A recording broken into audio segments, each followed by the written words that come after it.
It started with a Craigslist ad. Room for rent, $400 per month, utilities included. No pets, no loud noises after 10 p.m. I was desperate. My job barely covered my bills, and I couldn't stomach another month of sleeping in my car. The place seemed perfect, too perfect, honestly. A fully furnished room in a nice neighborhood for $400? I should have questioned it more, but desperation has a way of silencing your instincts. The landlord, Mr. Harlan, was a wiry old man with a stooped posture and a voice that barely rose above a whisper. When he showed me the house, everything seemed normal, except for one thing, the door at the end of the hallway. It was different from the other doors in the house, thicker, with no handle or visible hinges. A faint scratching noise came from behind it, like branches brushing against glass, even though there were no trees near that side of the house. "What's in there?" I asked, pointing at the door. Mr. Harlan's face darkened.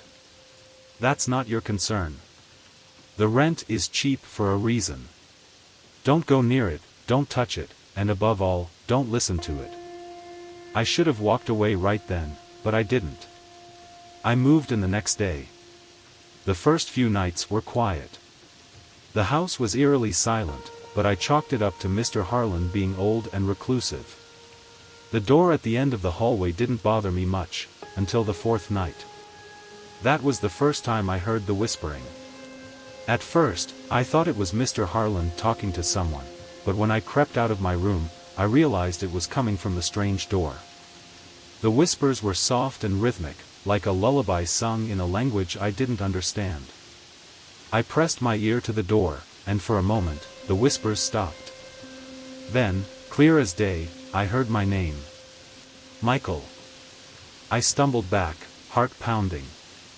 I convinced myself I was hearing things and went back to bed, but I couldn't sleep. The next morning, I asked Mr. Harlan about it. He looked at me with a mix of pity and fear. "I told you not to listen," he said. "That room, it's not empty." I pressed him for answers, but he refused to say more. The whispering continued every night, growing louder and more insistent. By the seventh night, it wasn't just whispers. I started hearing knocks, faint at first but steadily growing louder. It sounded like someone, or something, was trapped inside, pounding on the door with frantic desperation. "Let me out," a voice begged one night. It sounded like a woman. The next night, it sounded like a child. "Michael, please," it whimpered. "It's so cold." I stopped sleeping. I stopped eating. My days became a haze of paranoia, and my nights were consumed by the whispers, the knocks, and the voices. Finally, I couldn't take it anymore. I waited until Mr. Harlan left for his weekly grocery trip. Armed with a crowbar, I approached the door, my heart hammering in my chest. The whispers stopped as I got closer, replaced by a low, guttural growl. "Don't," the voice said. It didn't sound human anymore. I hesitated, but something inside me, curiosity, stupidity, or a mix of both, drove me to wedge the crowbar into the edge of the door and pry it open.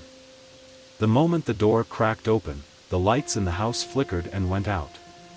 A blast of freezing air hit me, carrying with it a foul stench like rotting meat. Inside the room, there was nothing but darkness. Not just the absence of light, but a suffocating, living void that seemed to reach out for me. And then I saw them. Eyes. Dozens of them. Red and unblinking, staring at me from the darkness. A hand shot out of the void, long and skeletal, its fingers impossibly long and sharp. It grabbed my wrist, its touch ice-cold and burning at the same time. "Thank you," the voice said, no longer pleading but triumphant. I screamed and pulled away, slamming the door shut with every ounce of strength I had. The whispers immediately started again, louder and more chaotic, like 1,000 voices screaming in unison. Mr. Harlan found me huddled in a corner of the living room when he got back. He didn't say anything, just helped me up and handed me a glass of water. I told you not to listen, he said quietly. I moved out that night, leaving behind all my belongings. A week later, I drove past the house. The windows were boarded up, and a "for sale" sign was staked in the yard. I never went back. But sometimes, late at night, when I'm alone in my new apartment, I hear faint whispers coming from the closet. And they know my name.